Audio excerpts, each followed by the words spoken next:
sounds audio visual.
Assalamualaikum warahmatullahi wabarakatuh. Selamat malam, Ibu Bapak semua.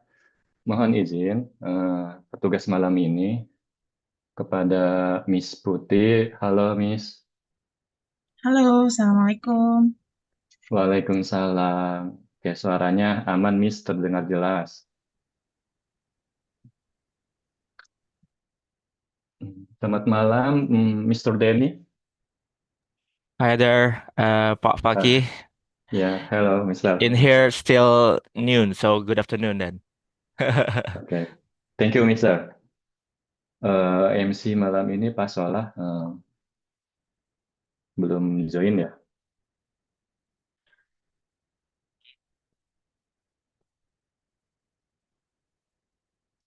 Iya, belum join. Bagaimana, Miss? Kita tunggu sebentar lagi ya, saya hubungi dulu. Oke,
Mas Solahuddin, udah join? Mas Solahuddin udah join?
ya baik. Em, akan dibantu sama Miss Amel. Kepada Miss Amel dipersilahkan. Baik, Assalamualaikum warahmatullahi wabarakatuh. Bapak Ibu, Alhamdulillah pada malam hari ini kita dapat menyelenggarakan TOT Jabar. Setiap 3 bulan sekali, TOT Jabar menyelenggarakan webinar dalam berbahasa Inggris. Baik, perkenalkan nama saya Sita Mulia, saya Ketua IGI Kota Bogor. Salam kenal Pak Denny, Miss Putih, dan Ibu Ari selaku founder TOT Jabar, dan tim TOT Jabar, dan tim uh, Universitas Telkom. Karena ini Pak Salahuddin sepertinya ada gangguan sinyal, jadi saya mencoba untuk membantu Pak Salahuddin menjadi MC. Untuk acara selanjutnya, yaitu kita akan menyanyikan lagu Indonesia Raya dilanjutkan dengan profil Universitas Telkom. Kepada Mas Fakih dipersilakan.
yang dapat direalisasikan dalam menjalankan industri kreatif. Bagi semua mahasiswa Universitas Stekom harus memiliki skill dan kompetensi untuk bisa produktif dan bersaing di tingkat global. Universitas Sains dan Teknologi Komputer dapat dimanfaatkan sebesar-besarnya bagi generasi muda untuk memperoleh kesempatan memasuki dunia kerja, berkarya, dan berinovasi untuk pembangunan, terutama di sektor ekonomi. Universitas Stekom memegang peranan yang sangat penting dalam pengembangan aspek kewirausahaan, khususnya untuk UMKM masa depan yang berbasis pada kreativitas dan inovasi teknologi. Universitas Sains dan Teknologi Komputer Semarang berani mengambil peluang dan berinovasi dalam mengembangkan kewirausahaan dan perdagangan digital di tanah air. Universitas Sains dan Teknologi Komputer mampu melahirkan lulusan yang memiliki kompetensi yang dibutuhkan dunia kerja hari ini, sehingga lulusan kampus dapat langsung diserap dunia kerja. Universitas Sains dan Teknologi Komputer atau Universitas Stekom merupakan salah satu perguruan tinggi terkemuka di Jawa Tengah yang berpusat di Semarang. Berdiri lebih dari 37 tahun dan memiliki 8 kampus cabang dan 1 gedung pusat karir yang tersebar di berbagai kota di Jawa Tengah. Tunggu. Kayaknya kita langsung aja deh ngeliatin fasilitas yang ada di Universitas Stekom ini. Yuk ikutin kita. Ayo.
Kuliah sambil bekerja atau bekerja sambil kuliah merupakan kebanggaan bagi 6.000 lebih mahasiswa aktif Universitas Stekom.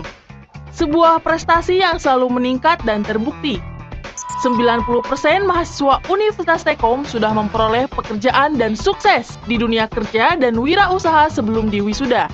Universitas Stekom juga memiliki kerjasama eksklusif dengan toploker.com, platform pencari kerja yang mendapat penghargaan juara 1 Startup for Industry 2022 dari Kementerian Perindustrian.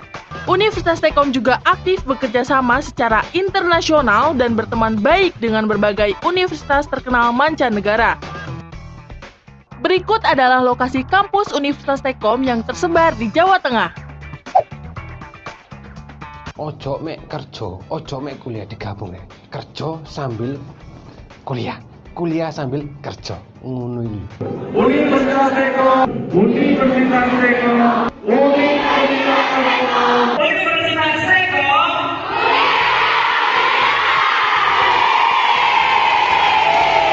Universitas Stekom kuliahnya menyenangkan.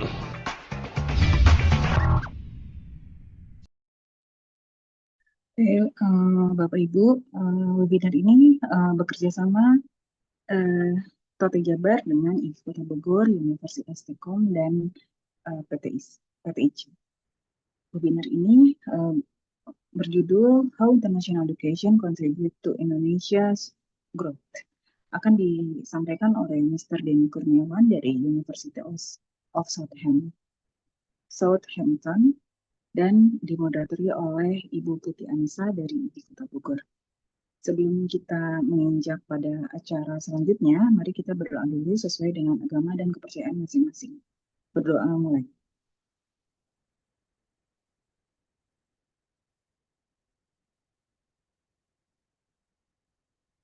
Berdoa selesai, Bapak Ibu, nanti di sesi Q&A akan di-share link sertifikat. Jadi Bapak Ibu mohon bersabar dan mendengarkan baik-baik penjelasan Bapak ini. Nanti link sertifikat akan di-share pada sesi Q&A atau sekitar pukul 21.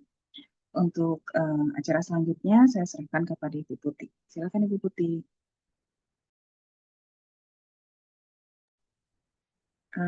You still mute, Miss Putih. Oke. Ya, sudah terdengar jelas suara saya? Oke. Good evening, ladies and gentlemen. Assalamualaikum warahmatullahi wabarakatuh. On behalf of the organizing committee, I would like to warmly welcome all of you to tonight's webinar on how international education contributes to Indonesia's growth. We are honored to have with us distinguished participants and supporters. First, Ms. Ariwidi Kristiani, founder of TOT Jabar, TOT Jabar Team, IGI Kota Bogor Committees, PTIC Team, Stekom University Team, and of course, all the participants joining us tonight. Thank you for dedicating your time and enthusiasm to be here. It's my great pleasure to introduce our keynote speaker for this evening, Mr. Denny Kurniawan. How are you, Mr. Denny? I'm very good, thank you. Okay. Mr. Denny is a young professional with more than 20 years of experience in the public policy sector. Wow, that's quite a long time anyway. Throughout his Yeah. career, he has been deeply engaged in initiatives that shape education and policy development, particularly in how international collaboration can contribute to Indonesia's growth. His expertise and insight will guide us to better understand how international education, it's not just about academic exchange, but also about fostering innovation, collaboration, and national development. Before we begin, I have a few quick notes. We kindly request all participants to keep your microphones mute during the presentation. And then if you have any question, please type them in the chat box. We will have a dedicated Q&A session after the presentation. And the CV of Mr. Denny is he was, of course, Indonesian, born in Jakarta, 9th May 1980. And then his occupation historical is, for me, outstanding, of course. He is, because until now, from 2001 until now, Directorate General Fiscal Balance, Ministry of Finance of Republic of Indonesia. And then from 2023 until 2024, he was head of election committee for UK and Ireland, an ad hoc election committee for 2024 general election. His educational background is diploma from STAN, of course, STAN. Okay, and then he was undergraduate from University of Mercu Buana, and then postgraduate from University of Southampton, UK, and he took program Master of Science in Governance and Policy with merit, and then now he is in University of Southampton, United Kingdom, PhD in Politics in International Relation. Oh my God, that's so awesome, Mister. So we begin. And Mr. Denny Kurniawan, the floor is yours. Thank you, Miss Putih, for the very interesting introductions. I'm not that so cool. I'm not that so awesome, Oh actually. my, I don't believe But it. I just a regular government officer since 2001 in Ministry of Finance. And currently I'm doing my PhD program in the University of Southampton. So I'm very honored to be here in front of you to kind of like sharing my knowledge. Uh, and thank you for the Ikatan Guru Indonesia Kota Bogor for these invitations. It's really honored. I'm really grateful and high appreciation for IGI Kota Bogor to hold this kind of like event. So, before I start, I want to share my files. Okay, a moment. I think not this one. This is the PDF. Sorry, this one. Yeah, yeah.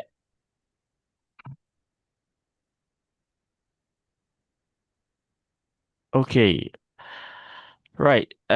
So first of all, I would like to have a disclaimer for these presentations.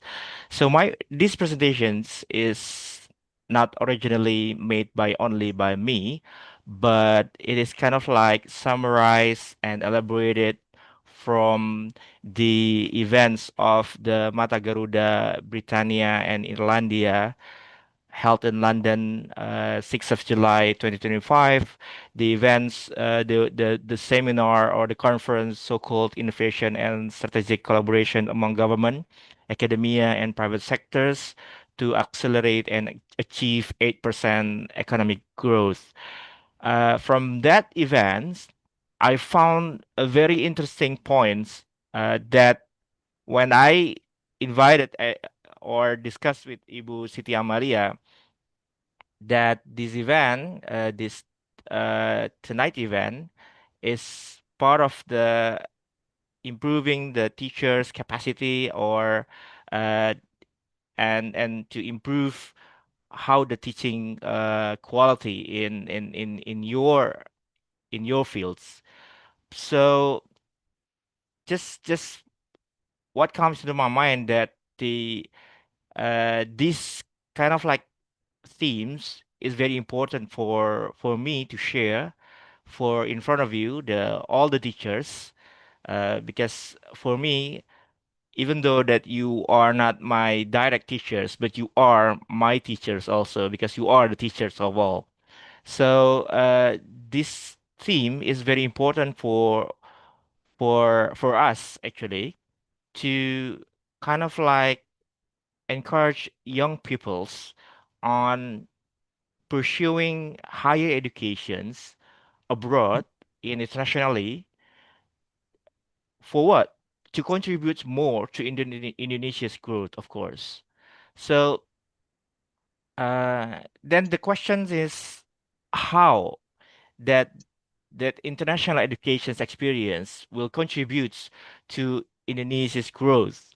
So that's the big questions of tonight's events. So this is the outline of my presentation. I will start with the vision of Indonesia to 2045 towards Indonesia Maju on how we go towards that visions and followed by what challenges and what opportunities that we can that might we face and we can use that opportunity to leverage to be the tools to be our vehicle towards Indonesia Visions 2045. And the third part I will discuss about the connections between educations and in the economic growth. What is the connections between those, between education and economic growth? What kind of like link between those? And I will go to what conditions and what data said on the current Indonesian government scholarship program that send so many young pupils go abroad to study master's program and PhD program internationally and domestically. And the last parts of in my presentation will be then what is or what are the contributions that might be what might be shared by the awardee after their education process. Okay. Now it is the this is the visions of the Indonesia 2045. We know that Indonesia, the government, have set the visions of Indonesia 2045 is Indonesia gonna be a developed countries. So we try to meet all the criterias of developed countries. But the thing is how we build the the future that will be a resilient one, the future that striking the balance between how we improve our economics and our social conditions, right? How Mm-hmm. we secure our food, energy, and water, Mm-hmm. and how we develop our human capital, and how we strengthen our institutional uh, conditions. All right. Mm-hmm. Among of those, of course, we faced by the challenges of global uncertainties. We challenged by the constraints from our national conditions. But the thing is, how we address the short-term constraints, the short-term crisis, the short-term shocks that currently we face, and to build a solid economic fundamentals, a solid economic uh, what foundations to achieve the high income level. That's what we aim for. Mm-hmm. Okay. And then the challenges ahead will be currently we facing the outdated regulations, like we are still struggling to improve the innovation uh, and the regulations that hinder economic progress across the sector, miscoordinations among multi-sectors, inequitable access to resources. We still face it that create disparities among different regions in Indonesia, and there is a gaps of collaborations among the governments, academia, and private sectors. We saw that all of the actors are going separately without a very cohesive collaboration coordinations among them, right? But however, we have some opportunities. We have to keep the spirit of we can pursue our dreams. Okay, we have abundance of natural resources. We have young and dynamic conditions of the populations. Mm-hmm. We have a very strategic locations that Indonesia sits between uh, that connect Asia's and Australian's continent. So then what we should do is to rethinking about the economic strategy, how we adapt to the change of the global dynamics, how we build resilience against the current economic shocks, the current trade kind of like competitions, and how to balance between the domestic and international priorities, how we invest in human capitals, infrastructures, innovations, and deepening our global partnerships. In so we've already kind of like been informed but that Indonesia will face the demographic bonus. What is demographic bonus? Demographic bonus means that we have more young people than old people. That 86% of the total population will be made of the productive age populations. So the portions of productive age will be much higher, much uh, higher than the old unproductive age populations. But that's not only the opportunities, but also the challenge. How we reshapes our workforce skills, how we invest in our human capital to to be ready to enter the job market. All right. So it needs a comprehensive approach that equips workforce with future skills, fostering innovations on our industry, on our technology, and preparing them to be ready for the jobs for tomorrow. Okay, that for the Ministry of Finance that handling the fiscal policy, then our goal is to make how its policy makes people rich before they grow old. Okay, how to make people most proper, make proper prosperity, have a prosperity during their life. So what we are doing is we spend our money in national budget into for uh, to shape on smarter generations. As we saw, as we see in the charts that so many kind of like policy innovations that establish to to invest in our human capital expenditure. Like in 2011, we established the LPDP, the Education Endowment Fund, to funds the our young people to pursue their higher educations, even domestically and internationally. And in the current cabinet, our president also have introduced the free meals that already running, and the free school for a very poor people.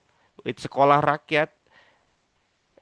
It's all the budget of national budget that spends to invest in our human capital. Okay, these details can you can be found in my slides that will be distributed later on. So these young peoples is the one who will drive the economy and culture and even the politics in the future. So we believe that when we invest in the educations, education will have the multiplier effect and to to grow our economics from one from the current generations to the next generations. Okay. However, we cannot go individually. We cannot go or going in our different ways without any collaborations. There is a theory so-called the triple helix collaborations that if we want to innovate more, if we want to have a very competitive innovations, if we want to have a fast growing economic growth, such countries like Vietnam, South Korea, exhibits the strong examples on how the triple helix ecosystems works together. What is the triple helix ecosystems? It consists of the government in the first place, who provides regulations and incentives. The second actors will be the academia, including the teachers, who drives the research, who develop the talent, who teach our young people to be a great talent. And in the last part, the last actor is the private sectors. The private sectors act to scale up the investments, to create the market job, to create the market access, and to provide the market job for the young good talent. So alone we can grow, but together we can leap higher. All right. So in this part, I want to emphasize the theory on human capital theory in the social sciences to to grasp the link between the educations and economic growth. So to push the educations in the late 20th centuries, it has been influenced by heavily by the economic agendas, relying on the various economic theories among prominent of the human capital theories recently. Then the various studies shows that the investment in educations further led to that in educations will be the engine of development. Why? Because educations can be seen as an investment. That education can enhance an individual's skills, knowledge, and abilities that will lead to increasing of productivities and earnings, and also will benefit on not only for individuals but also for the societies and the nations. The second principles, we have to believe that the education's also part of improving the individual benefits. We have to believe, and the examples is proven that the education will increase knowledge, not only knowledge but also capacity, productivity, and also improve the efficiency on how people work, and also create opportunities of people to enter the job market. And when they have higher educations, of course their salary will be higher because the company will measure their capacity with that with the income provided. And also the education will give the job security that the company will keep the very talented young people, the very talented people in his company, in their company, with with the great educations, not to go to the other company. Then we have to believe also that all that things will increase the economic growth.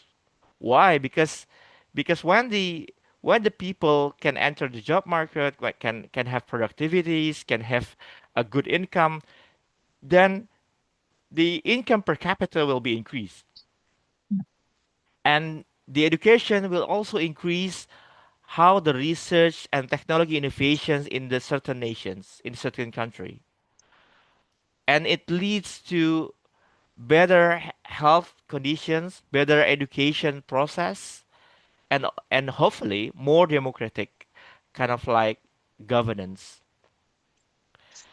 So these figures shows that the number of internationally mobile students in higher educations is tripled since 20 to 2022 to nearly 9.6 million people uh, having international educations.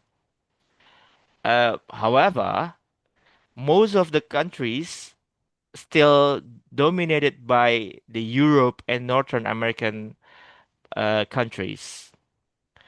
Then where is the Asia? Asia is just this one, the purple, the Eastern and Southeastern Asian. This one, here we are. So it's not so many. It's only kind of like uh 3 million people, something like that. Uh, even even small, only 0.8 million people. So it's very small portions of from our country, from our regions, that young people have the opportunities to have the higher education in international institutions. Like in these figures in 2022, even number one and until 10, the biggest number of students, international students, there is no Indonesian here. The China, India, Vietnam, that's the Korea, that's the Asian countries, Nepal. Yeah. So we still have to push more our young people to have to motivate it to go to have their higher educations abroad. And the International Organization for Migrations have noted that the population of international mobile students has been gendered. That male students consistently outnumbered the female students number a month during the times since 2001 until 2021. This data shows that more male than female. But let's see on Indonesian case, all right, later on. And the unequal global educations also still occur in the economic perspective, that international students' mobility is heavily influenced by economic factors.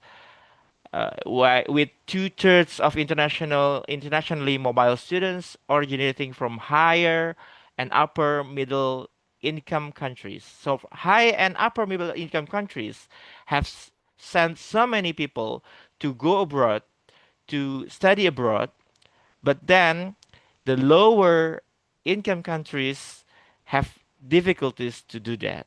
So Indonesia is quite on track, I think, but unfortunately, we just found it the best way to provide the fundings for our young peoples through to our education in the Moon Fund start only since 2011. I believe that when we established much earlier than 2011, then our countries will be much different. So, uh, yeah, and it's mentioned here that the some countries that offer scholarships for international mobility is one of them is Indonesia, beside Brazil. All right, now we go to our country. Indonesian government offers various scholarships to study abroad. For examples, we have Indonesian uh, school mobility awards, so ISMA. We have the Lembaga Pengelola Dana Pendidikan, LPDP, MOSMA, and others kind of like scholarships from Ministry of Religions. But we will focus on the LPDP. What happens with this big chunk of scholarships that provide so many seats for young people to go abroad? Okay, since 2011, we can see that there are increasing number of investment fund in LPDP until 2024. Now LPDP manage 154.11 trillion rupiah for their endowment fund, their investment fund. But we have to note that this number of investment fund is the principle, right? The principle of the investments. So the number, so the money that will be uh, that will fund for the scholarships is not from, it's not the from the from this principle. It's not from this 154 trillion rupiah, but the benefits of the investment from this money. All right, and we can see even only from the benefits of these investments, we already have 8,592 recipients in 2024. Only in 2024, we can fund for 8,592 young peoples for their higher educations. And since 2013, we have reached for 54,149 peoples awarded scholarship from the LPDP. And instead of the the the gender gaps between male and female goes to the higher educations, the LPDP has succeeded to promote the gender equality in education opportunity in Indonesia, that shows that more female awardees than the male awardees. The female awardees consist of 28,885 people, and male awardees only 25,264 people. It shows that the LPDP has succeeded to promote, to implement the non-gender bias in the education opportunity in Indonesia. So this figure shows that the number of awardee of LPDP for by degrees and destinations until 2024, we can see that the master's degree much more dominate the numbers. It's 39,519 people, and most of them is still in domestic destinations. Uh, but and we can see the PhD in that figure. So, but at least there are 5,000 more people get higher educations and ready to contribute to Indonesia. And this is the distribution of the RPDP awardee on overseas education destinations, which mostly they go to Europe and UK. Around 11,000 people awardee goes to those countries. And this is the top 20 of the universities destination in the world of the LPDP awardee. We can find the Melbourne University is the highest one. Uh, so yeah. Then the question is, how do international students returnees can contribute to their home countries in the development? In the study conducted by Maya Changseliani and their colleagues, Maya is from the Oxford Universities. In 2024, they published a paper uh, in the title of "How do international students returnees contribute to home country development?" And they found four uh, things that the students can contribute to their countries. First is the firm growth and innovation. The second one is enhancing higher educations and research capacity. The third is advancing democratic values. And the last one is fostering social transformations. So the first part is the firm growth and innovations.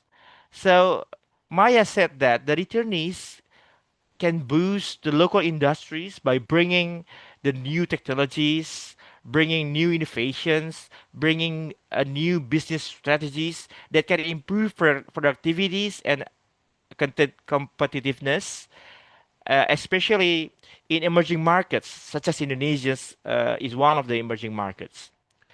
They also attract international investments.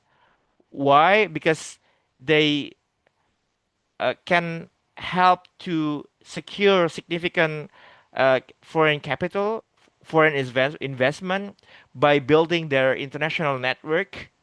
So Maya believes that returnees of international students can boost the new technologies, can update the knowledge, can improve the international investments, and also widen the international networks towards their country's productivities. However, the success of these contributions often depends on the specific industrial and geographical conditions. So, uh, here is the part of the government how to make a good environments of industrial and provide a good infrastructure that can access on the very difficult geographical conditions, then the business can come to that area. So that's why we need the triple helix collaborations. The second contributions is about enhancing higher education and research capacity, because attorneys can improve on they can contribute on the research focused culture, because when they have the higher educations abroad, they might exposed by the good uh, implementation, good conduct, good research conduct that might be implemented in their home countries to have a more research focused culture. That everything that we want to improve, that we want to innovate, comes from the research based analysis.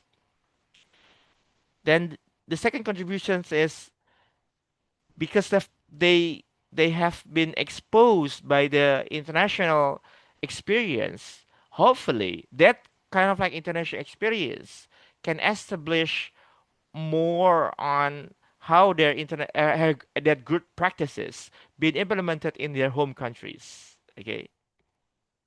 And the third one, the contributions can be how to advocate the more fair and ethical research, that we have to do our research in fairly and more ethical.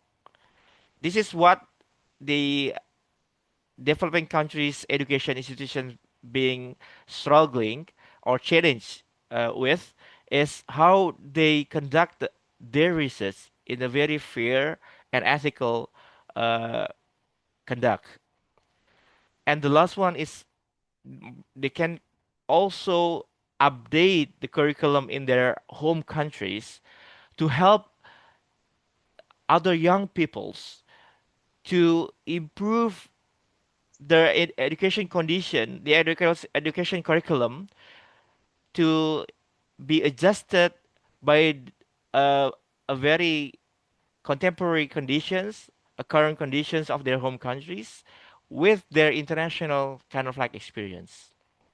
However, again, the success of these innovations, these initiatives, these contributions, is depends on how the local institutions accept and how the returnees can align their experience and their practices with the social and the local values at home. There is so many challenges, like the institutional resistance, limited resources, cultural barriers that might hinder the new practice being implemented. And the other contributions is in the sector of democratic governance, that the returnees might contribute to advance their democratic values, that they can come back with the more liberal, more promote through more transparency, more democratic governance, because there is international experiences can push more transparency, accountability, participatory in governance. and the study shows that this is very crucial, that when we want our economic growth, that it have to start by the political stability and the innovative policies, and also a good democratic governance. When these conditions, and of course the clean governance, all right, the clean governance, by advocating these reforms, that then the returnees can help to build a very good foundations of political and governance conditions for for the more democratic practices.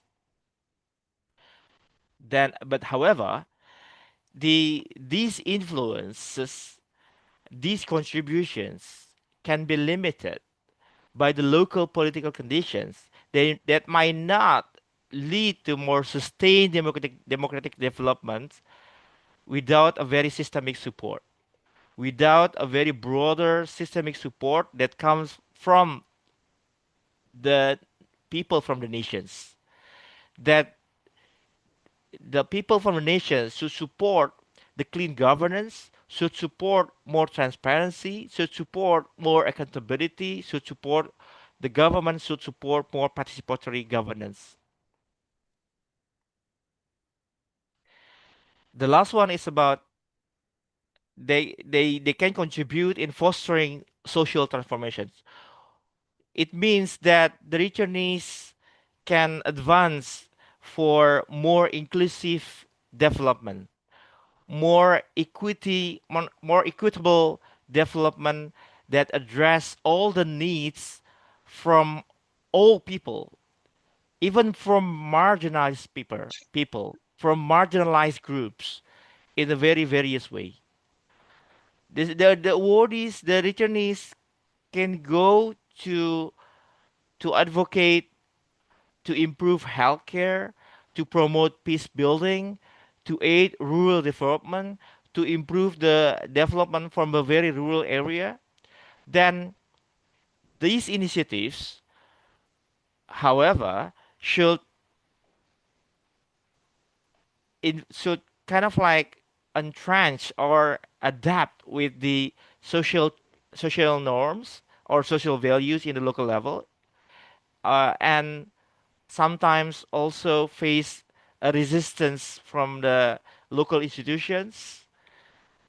But the thing is, the returnees should have a more effective ways to kind of like adapt their international experience to the local level, to the in the very grassroots level.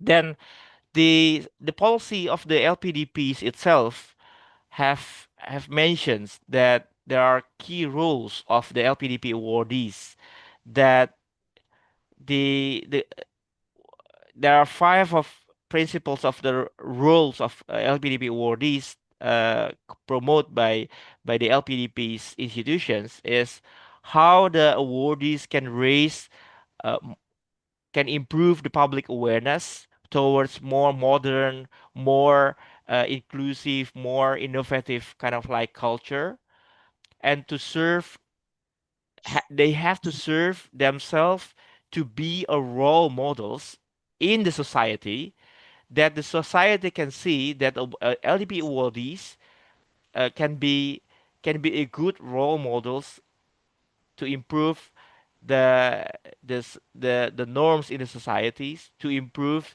the development in the rural development, and how they align their research with priorities in their home countries, in their home kind of like regions, and of course how they can show their empathy in society. They have to show their social empathy, and to act as a change of agents of change.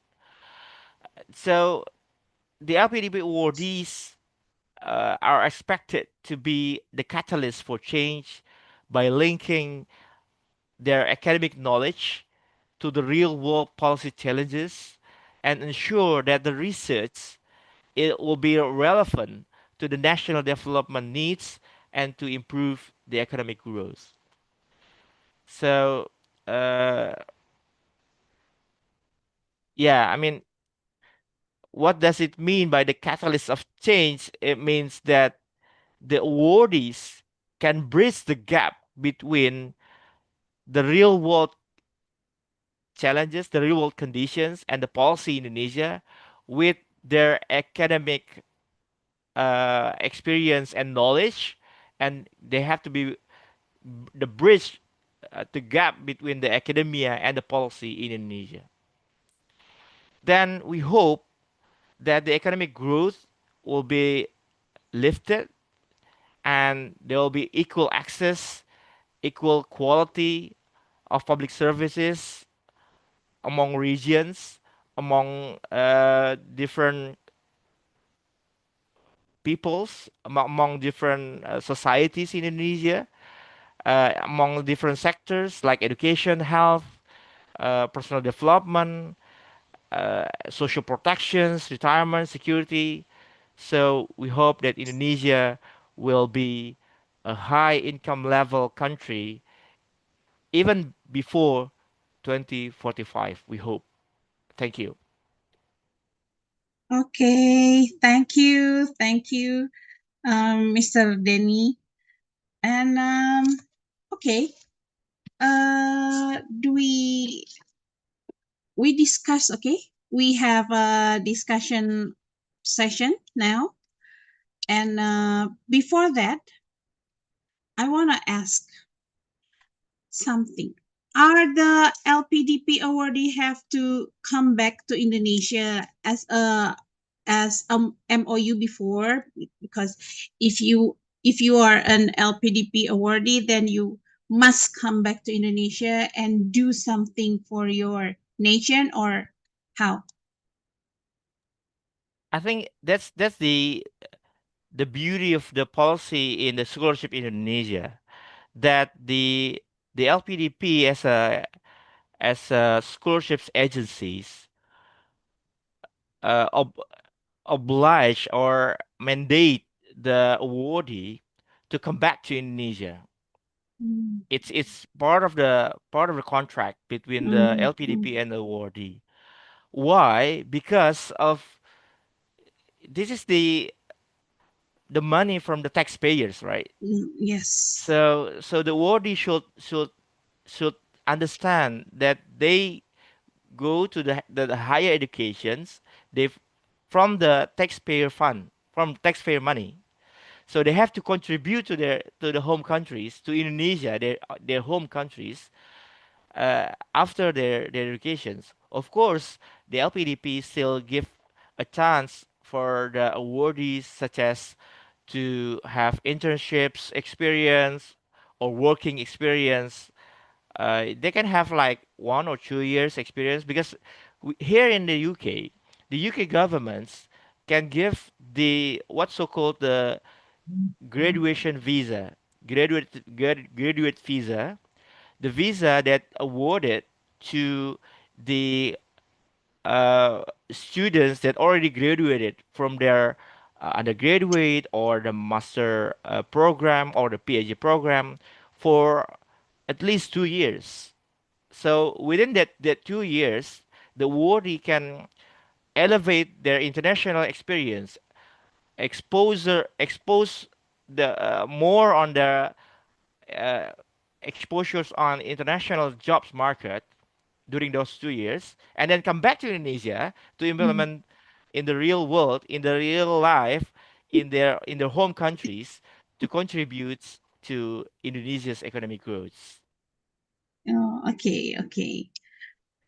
So I think there's a questions in the chat Yes, box in the that chat it box. mentions that in what ways does international education enhance the skill sets of Indonesian students, and how does this contribute to the country's economic growth? Well, they in my experience in doing master's degree in the UK, for instance, and currently PhD program in the UK, we have in here we have a different kind of like curriculum on the master program. It's only 1 year, and it's very compact, and a very different culture of educations that the students are encouraged to have more critical thinking, to have more independent, and to have more on innovative and critical and deeper analysis on their arguments.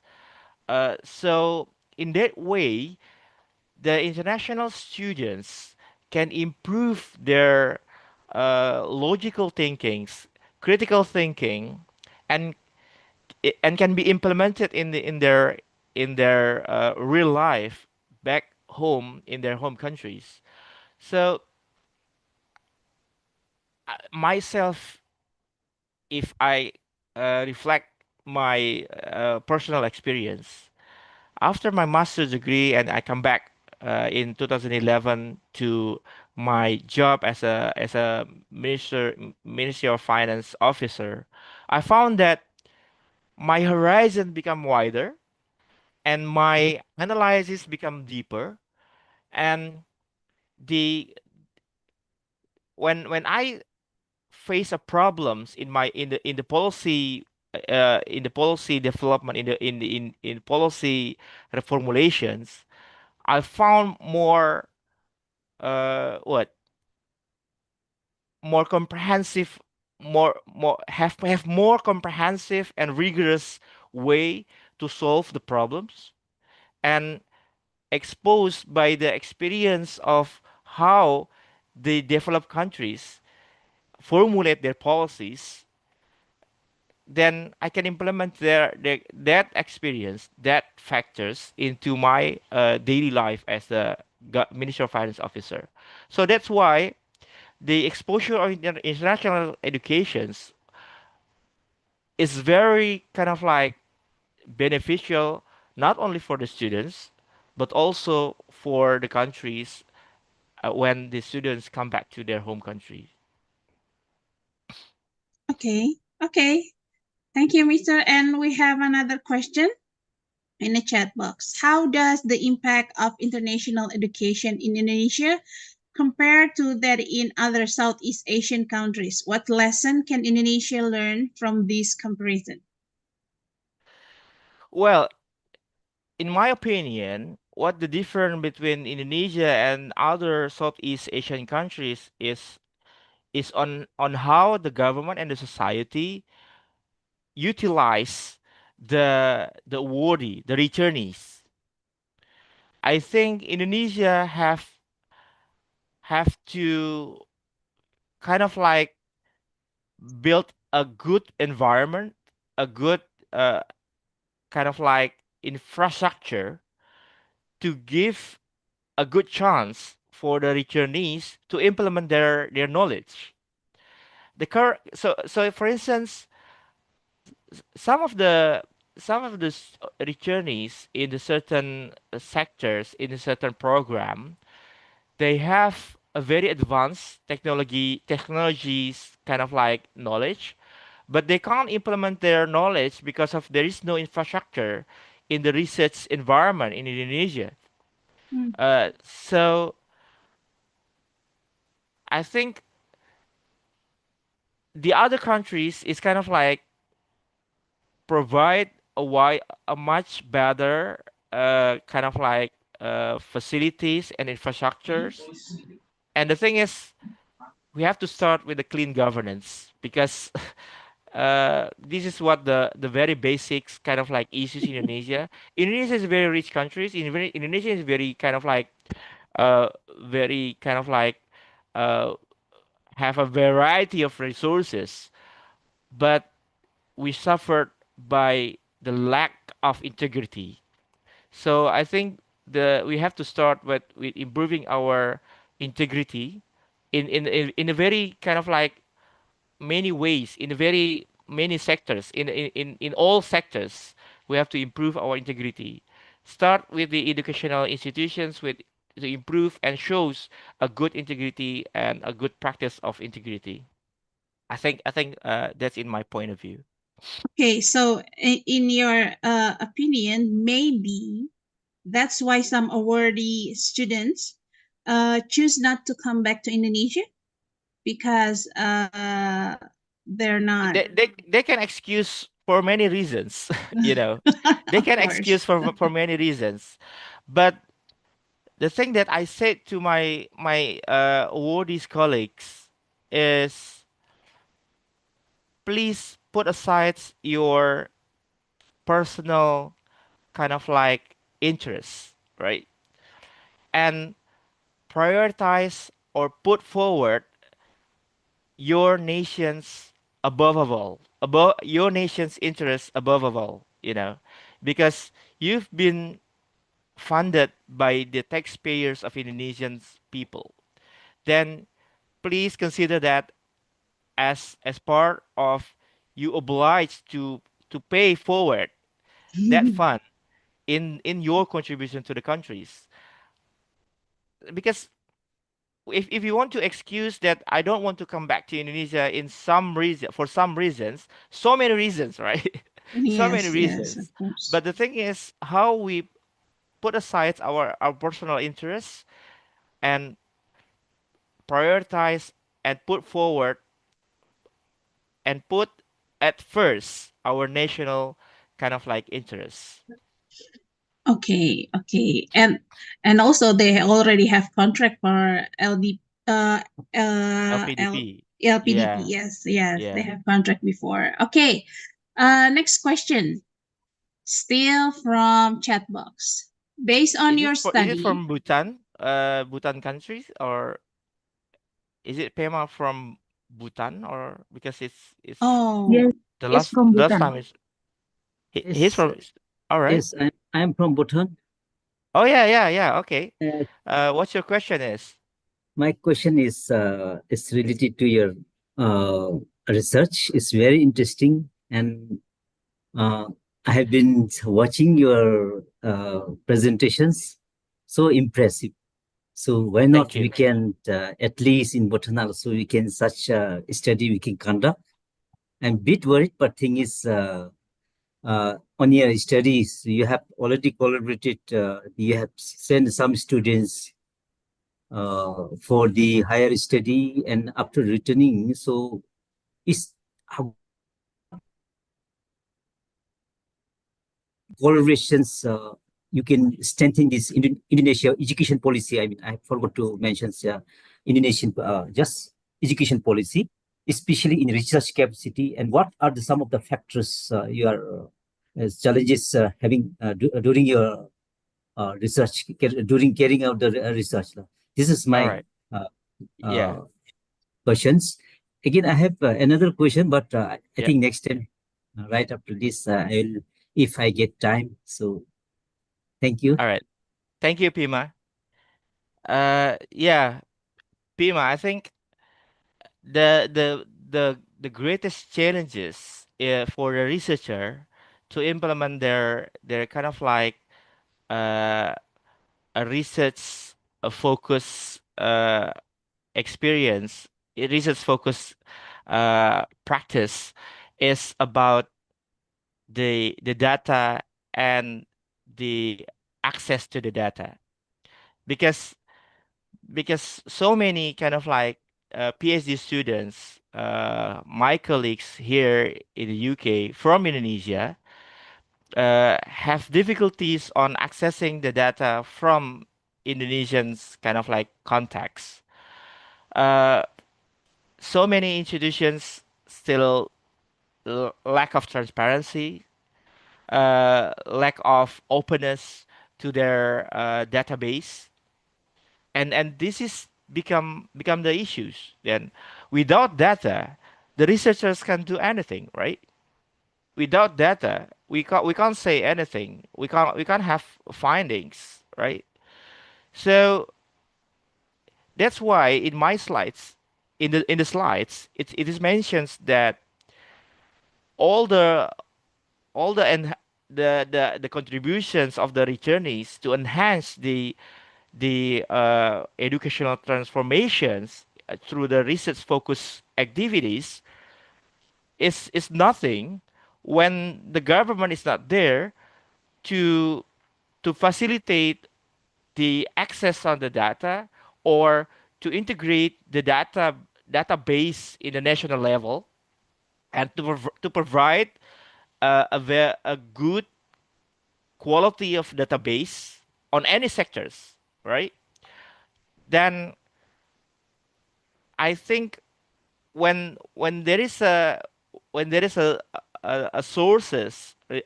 resources on the data, then the research can be improved, right?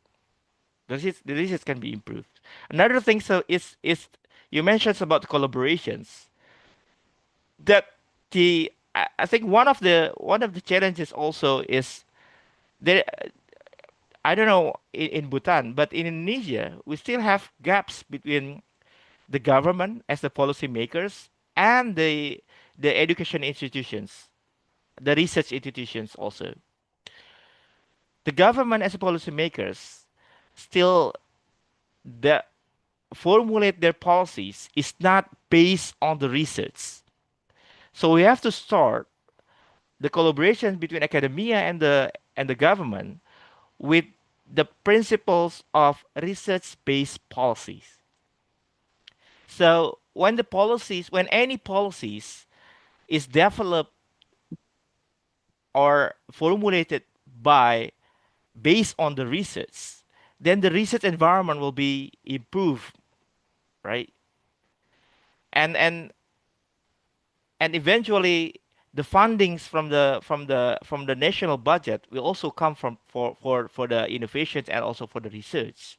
So the research based uh, environment should be there and improved if we want to have a much better collaborations. Uh, that's why I promote in the slides about the triple helix innovations, how the triple helix actors, the government, the academia, and the private sectors to collaborate, have a good collaborations to shape the research environments and innovation environments into much more delightful. That's what my answer, Pima. I hope it is answer your questions because you have a glitch in the middle of your questions. Okay. Is it already answer your questions, Pima? Thank you very much, Dr. Denny. No, not yet. I'm not yet the doctor. Hopefully. Very Hopefully soon. soon. Soon. I mean, I yes. mean, Okay, thank you, Mr. Pima. And let's continue to other question from the chat box from Ibu Miss Tia. Tia, betul Ibu Tia Anggraini. In your Ibu Tia, opinion, you want to raise your questions directly, or we want to read your questions? Ibu Tia, please Ibu Tia. do you want to raise your questions directly and open your mic, or we just answer your questions in the chat? Okay, I think we just answered in the chat, Miss Putih. Okay, thank you. In my opinion, what contributions do students exchange program and international scholarships make to Indonesia's economic and social growth?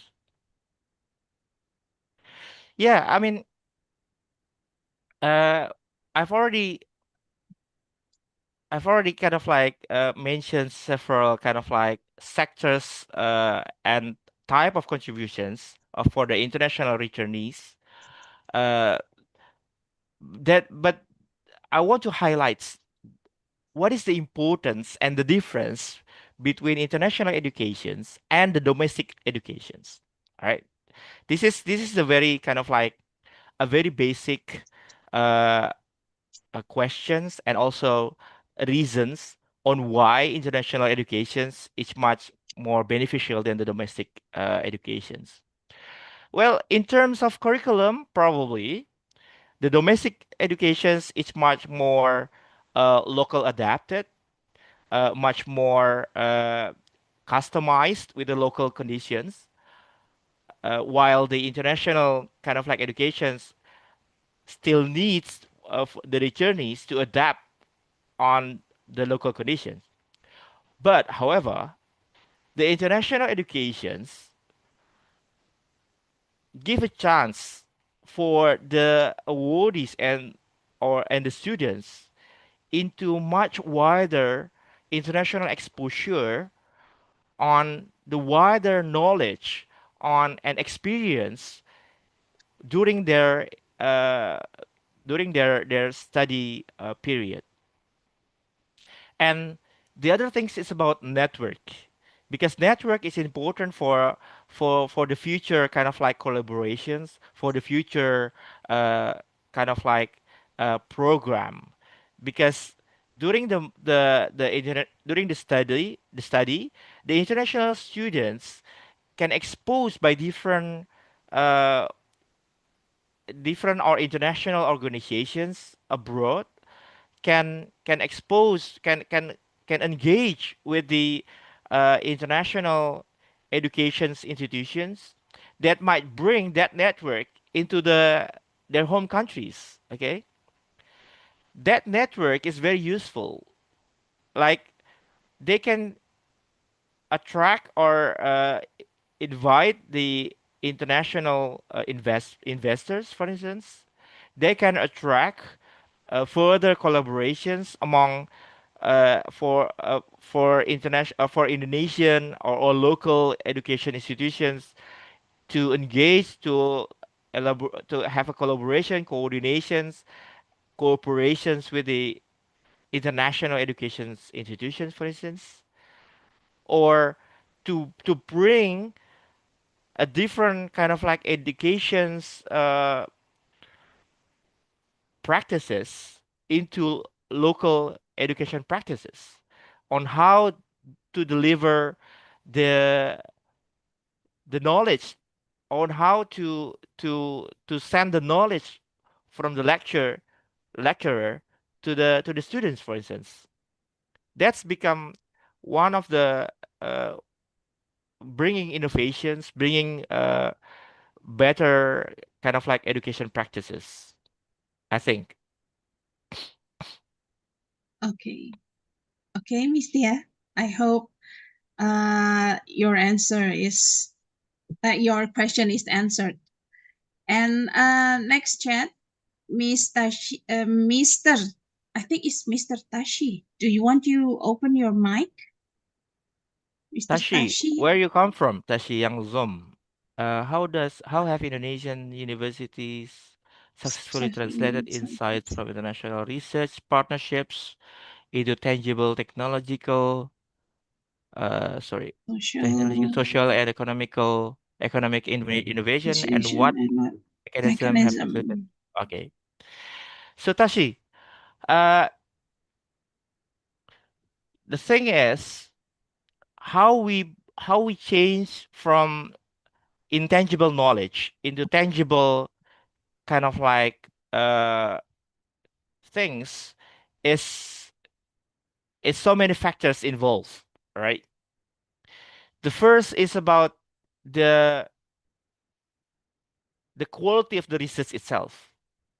So that's why in the slides I mentions about how to promote more better, more ethical and more fair kind of like research practices, because only from the good quality research outcome or output can be implemented in the real sectors, right?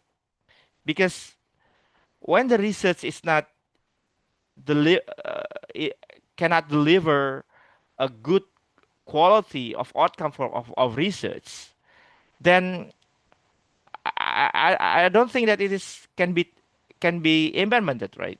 When cannot be implemented, then means it cannot become a tangible technologies, right? So we have to start with the improve our fair and ethical research practice. So that's why uh, Indonesians is kind of like what become viral about the data that shows that so many kind of like universities have conduct unethical uh, research during within their institutions, right?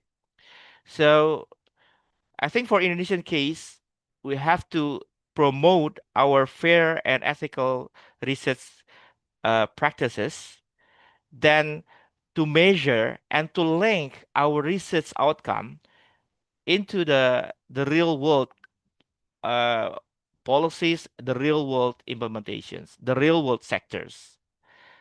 The research institutions have to come with the very basic questions on what is the contributions of this research to the social world, to the wider world, to the implementation sector, to the real sector. If we start from that questions, then the output will be there to support the real sectors like technology, education, health sector, or whatever in the policy, to use the results from from the research, the output from the research into the tangible product. All right.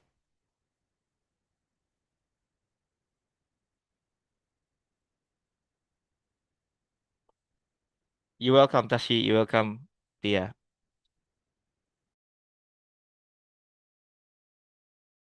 I think you still mute. You missed put it.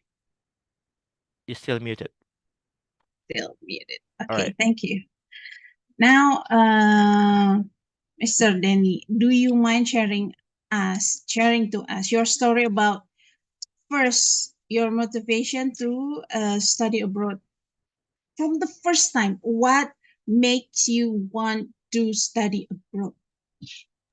Before I answer that, I think I saw Ibu Siti Amalia raised her hand. I think we have to give a chance for Ibu Siti Amalia first. Oh, Please, okay. Ibu. Sorry. Yeah. Uh, I underline your speech, Mr. Denny, that Indonesia lack of integrity. And after years in UK, in your opinion, what is the difference and between Indonesia education and UK education, and how UK education to foster the integrity? Yeah. It starts from the system itself, Ibu. So the system does education in UK does not kind of like push students to have a good mark, you know. So they do not mark the students only by their answers in the answer sheets. For instance, my sons, both of them, I bring them here since 2022, and they have a secondary school in here in the UK. I put them in the Cantel School, secondary school. There is no exams until year 10, Ibu. Year 9, okay, year 9, end of the year 9, there are exams, but it's kind of like just mocking exams on their preparedness towards the GCSE. And the real exams is only happened in year 10 and year 11. It means that the students is not just measured by numbers, you know, but what they measured is the their behavior in class, and their effort in class. What behavior that they measure is about the discipline, the what the their their attentions in the class, yeah, and the teacher measure how big the efforts of the students in in in getting to understand the knowledge, the module delivered by the teachers. So from from that part, I think the education in the UK is try to build a very basic of human mentality of being resilience, being uh, s- full spirited. I mean, full kind of like and full kind of like motivations on improving themselves, right? And their independency, that they do not kind of like uh rely on the teachers kind of like guidance, so they can create in their own creative ways, found the answer, and uh answer the questions. And they they really kind of like zero tolerance on the lack of integrity, like lying, plagiarism, or something like that. So we have to start with that, right? We have to start with build honest honesty, fairness, and ethical in our educational practices. You know, I start with the not measure the students with numbers, with marks, but measure and appreciate, uh, measure the students for their behavior, measure the students for their efforts, and the best things in here is the appreciations. Everything, every small things that the students have gained from the educations, they will give such a small appreciations. For instance, my kids, uh, included in the from the measurements, from the statistics, they have kind of like a gold layer, and a green layer, and a amber yellow layer, and the red layer, based on the the measurements of behavior, efforts, and the understanding of the knowledge in the class. And my kids include in the gold layer, and they give small appreciation like chocolate, just a box of chocolate, but it kind of like give the students, our young people, kind of like motivations. Oh, I've been being appreciated by the schools, and then they get motivated. Even a very young kind of like in the primary school, in the elementary school, they just give a star sticker for a very good students that have a good attentions during the class, for instance. That's a very small appreciation that might motivate the students and elevate the integrity of the students and the mentality of the students.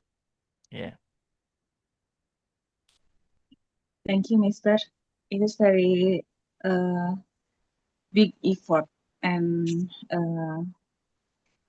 yeah, big effort for teacher for Yeah, I know, I know.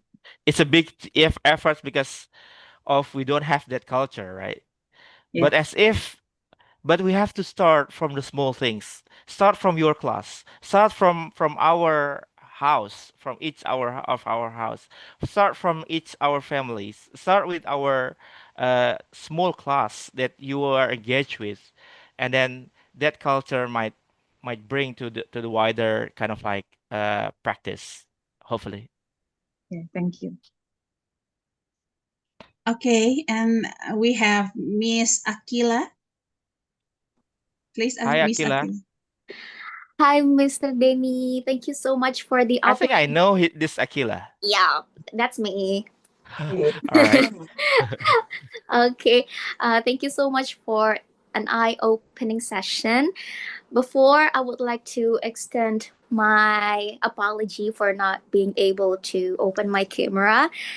My name is Akila, and I am a communication student at Universitas Indonesia, as well as a working student. So Mr. Denny, balancing study and work sometimes for me make it difficult to stay fully focused. In your opinion, How can working students like me maintain focus and still maximize international education opportunities so that we can contribute better to Indonesia growth? That's it. Thank you, Akila. It's a good question, actually. I mean, uh, doing such a balance between the working experience within your study period and your educational priorities is quite challenging, I believe. But the thing is, in my opinion, like in the introductions, it mentions that I've been working as a elections committee. It is not my educational kind of like activities. It is just a social activities that I engage with during my study. Uh, s- but I'm the one who kind of like have a belief that doing your educations is not only uh should not only doing that things only, you have to also engage with different kind of like experience. But my basic kind of like advice to all of the students is, okay, you have to engage with the different kind of like experience, or including working experience during your educations. But you have to highlight and put at first your education above all, you know your education process above all. Because in here, in the UK, for instance, they give so many chances for students to have a working experience during their education period. But uh, the education institutions and the government only limit them for only 20 hours per week. All right. Why? Because a research based shows that 20 hours is enough and more than enough for the students to gain their working experience. 20 hours per week, yeah. So I think in your experience, Akila, you have to kind of like limit your time of your working experience is only kind of like 20 hours per week. As a UK government kind of like limit the students for their working experience only for 20 hours per week, uh, and focus on your educational process, because your working experience is not your priority, right? Your priority now is your education process. That's one thing. The other thing is your questions about on how you can engage with international educations. Uh, then is because international educations will not ask about only will not ask only your working experience, but they also will assess your educational outputs, okay, within your uh, certificate. And therefore you have to gain your best marks, you have to gain your best outputs in your marks, uh, and also you have to sharp and improve your English proficiency. Without it, no doubt that you cannot access the international uh, education's process. Okay, so those two advices that I can give you: limit your working experience. Probably 20 hours per week is the ideal amount, and then uh, do your best to show the best capacity of you are the best what the best proof in your certificate and your English proficiency. That's my suggestions. Okay. How, Miss Akila? Thank you so much, Mr. Dedi. I completely agree with your point and I really appreciate the insight. Thank you so much. No worries. Okay, thank you. And next we have question from you too, Mr. Suharso. What are the competencies suggested in international education that contribute to Indonesia's growth? Well, uh, I don't think that Indonesia needs a certain sector, uh, only certain sectors, from the international educations to contribute to Indonesia growth because Indonesia is so wide. Indonesia is have a variety of sectors, have a variety of potentials. So I don't think that we have to limit only for certain sectors or certain programs for international education's access for international for young Indonesian people. So I think the government should open for all access. But the thing is, Indonesian government should have a research on how many uh, a researcher that we need in each sectors. That numbers will kind of like giving how many space that we have to open for each sectors. But all sectors have to be open, I think, including all sectors, including politics, including policy, including social sciences, not only STEMs, not only STEMs. Uh, but currently, we don't have that data on how many uh, scientists, how many researchers that we need in each sectors, right? And and and what kind of like research topics that really we need, that we are prioritized to and have had and probably have access or have support from the national budget to do so, right? We don't have it. So I think Indonesia have to start with that. So then we can have a big map on what do we need for to send our young peoples to have international educations then. Oh, okay. Thank you for the answer. Now I like to ask about how Indonesia's education can I haven't answered your develop. last question actually. Yeah. I haven't answered your last question actually. But it's okay, it's okay. I think your last question is very personal. I will answer it last in the last bits. Oh, yeah. Please, Miss Putih. Okay. How is the Indonesia's education is will be developed by the what do you call it? Apa ya? Bukan, maaf ya Pak, pakai bahasa Indonesia saya bingung bahasa Inggrisnya. Yeah, Ya. yeah, yeah.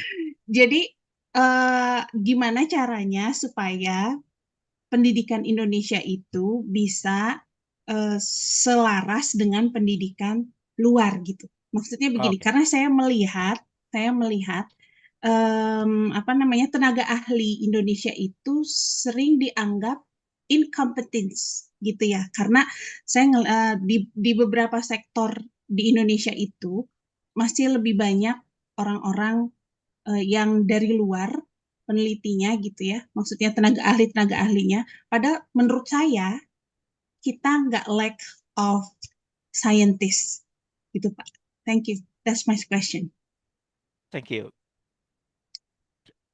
In my opinion, I don't think that the Indonesian scholars has less quality than the international scholars. Indonesian scholars have, I think, have the same capacity with the international scholars. But sometimes our kind of like hinder factors is about international language. Uh, that Indonesian scholars sometimes uh, have less capacity on how to express their findings in the English language, for instance. So I think the more that the our English proficiencies we improve, then the more that we can communicate our research into international kind of like society. Uh, and we have to put mindsets that Indonesians scientists have more have a good capacity on doing the research, and but then the Indonesian scientists have to prove that they have capacity to conduct in a fair and ethical research, that the research will deliver a good output and outcome for a greater benefits. That's my answer to that point. Uh, Again, I think it's because of our research kind of like habits, our research kind of like culture is not being developed in the very early kind of like educations. Miss Putty, we have to kind of like reflect our kind of like education systems. How we kind of like introduce about research to our young pupils in the very low level of educations. No, we haven't really introduced about research with our young students, right? Right, right.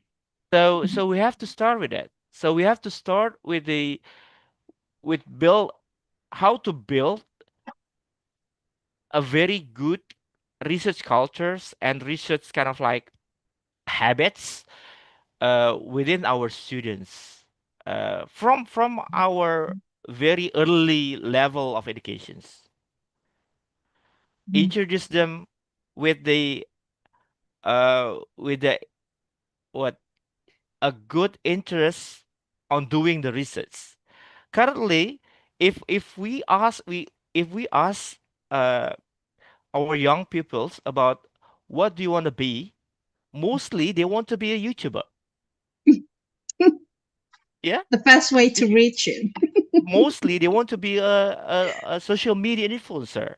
They want to Yes, be a TikToker, right? yes, Because yes. they only expose what they with the social media exposure, that doing that social media activities and actors is very beneficial. But we have to start our curiosity. We have to start and build our curiosity, our motivations of our young pupils to a research, for a research, to do a research, to be a researcher, to be a scientist. That's what I think. Okay, so uh, like let's start the class with why. Why is it blah? What is it blah? It also, uh, the curiosity of a student is increased, Yeah. and then the research program will be developed in the other way. Okay. Let's our students what get their answer by themselves, not to feed them with the answers, and not to just judge them with a very kind of like static answer, right? Appreciate every answer of them, appreciates every response from them, and to kind of like trigger their more curiosity, their more curiosity. The more they're curious, the more they want to learn more, right? Yes. So yeah, you're right. Okay. Okay, is there any other question from the participants? Okay, Now, I think there's this no is other. the chance for me to answer the very personal questions of yours. But it is very important, sir. Very important because Very important. Yeah. yes, because not it's only a few from Indonesian student want to study abroad. It's only a few. I know that. So I want to bring the motivation from them, from All you. right. All right. When I when I apply my scholarships, there is the same questions. There was the same questions raised by the interviewer to me. Why do you want to do your PhD? Why do you want really eager to want to do this program, this study program? And why do you want to do it? Uh, my answer is my late father said that only educations can leverage your quality as human being. And if you want to improve your quality of life, of course you have to improve your quality as a human being. If you want to be more prosper, more income, then you have to improve your quality as a human being, right? How to improve our quality as a human being is by going for the study or uh, pursuing higher educations. Uh, since I was since I was a very young student, I always want to reach the highest level of educations. What is the highest level of educations? It's the doctoral program, right? I've gained my master's degree back then in 2011. Since then, I really want to do the PhD. I've tried so many kind of like scholarship program, applied so many scholarship program, and my destiny is was coming on 2022. So uh, I believe that even though probably there will be such a instant impact on my career after after I graduate from my doctoral program. But I believe as a human being, I've already kind of like improved myself and proved myself as a better person, hopefully. So that's what my motivations, Ibu Putih, to only become a better person in every way, in my knowledge, in my capacity as a researcher. Because doing the PhD in here is, you can't imagine like the same PhD program in Indonesia, because we don't have any modules, we don't have any SKS, we don't have any class to attend. Start from day one, we start with the questions on what is your research and how you do with your research and how you do it your research.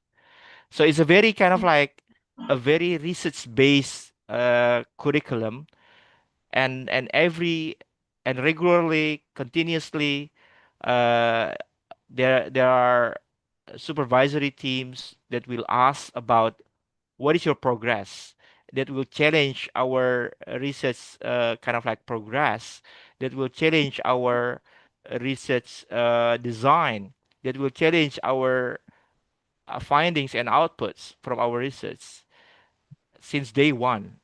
So since day one, we are kind of like being trained and being shaped by the environment uh, to become a good researcher. So that's how we conduct the PhD program in here in the UK. uh, what I knew from in what I know in Indonesia is the PhD or doctoral degree in Indonesia. You have to have a class for a year, uh, with or even for 2 years to sit in the lecture, to listen to the lecture, and have an exam every semester. No, we don't have any exams. We have our progression review every year to to make sure that our research is on track. But there is no kind of like exam, like you sit and you answer the questions of the exams paper. No, there is no kind of like. So I believe that within this system, I will be a very early researcher, uh, research, a research scientist. Then hopefully I can grow more to be a good researcher. Mm. Thank you. Okay, very interesting answer. A very, very interesting answer. I just know that the PhD program there is no class, no test. Wow. Okay, from day one, right? From day one. Okay. Yeah, from day one. Okay. Any question? Any more question? If I not, think they've already bored with my voice. They've already no, bored with my no. explanations. No, the But discussion is thank you very. anyway for listening to me, for joining us within this seminar. I really enjoyed the questions. I really enjoyed the discussions during this event. It shows that there is kind of like, what I call it, a seed's value, you know, a seed's value, a seed that might be grown, that might be uh become a very very big tree, into that Amen. will support our growth, that will support our nations to be a better nations, Amen. Amen. hopefully. Amen. Amen. Okay. Thank you very much, Mr. Denny, for such an insightful and inspiring discussion and also presentation. We truly appreciate your valuable perspective on how international education can become a driver of Indonesia's progress. On behalf of the organizing team, I would also like to thank all the participants who have joined us tonight. Your presence and engagement have made this event meaningful. Once again, thank you for being with us in this evening. Uh, and back to Miss Siti Amalia. Thank you, Thank you Miss so much, Ibu Denny. Puti, and very sorry if I have mis what some mistakes in my presentations. Thank you, Ibu Amalia. It's been a pleasure. Thank you, Mr. Yeah. Okay, thank you, Mr. Denny and Miss Putih. In the chat box, there are many links. There are present link, and if you want to join TOT Java in PMM, please click the link. And if you want to join TOT Java in English, you can join in WhatsApp group. And if you want to join PTIC as a member and IGI as a member, please click the link and register for the new member. Okay, thank you for all participants. We are at the end of the webinar. Next week, we will have a weekly webinar again with Mr. Idris Afandi. And flyer and caption I have shared in the group of TOT. Also, the material of from Mr. Rini I will share after this webinar end. Terima kasih Bapak Ibu atas kehadirannya. Untuk presensi silahkan diklik ya, dan kami tunggu sampai nanti malam. Semoga tidak lupa dan jangan lupa untuk mengisi presensinya setelah ini. Demikian webinar kali ini. Kita tutup. Assalamualaikum warahmatullahi wabarakatuh. Waalaikumsalam. Probably you have to take picture Warahmatullahi together, Ibu wabarakatuh. Amalia. Oke, the picture, Mr. Fakih. Oke. Please open the camera, Bapak Ibu. We take a picture. Open camera. 1, 2, 3, smile.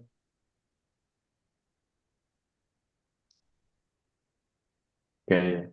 Thank you. I think we have to put one more. Pima just open the camera. Again. 1, 2, 3, smile. Okay. Thank you. Thanks for coming, everyone. Thank you for coming. Thanks for coming. Thank you for inviting me. Bye. Thank you.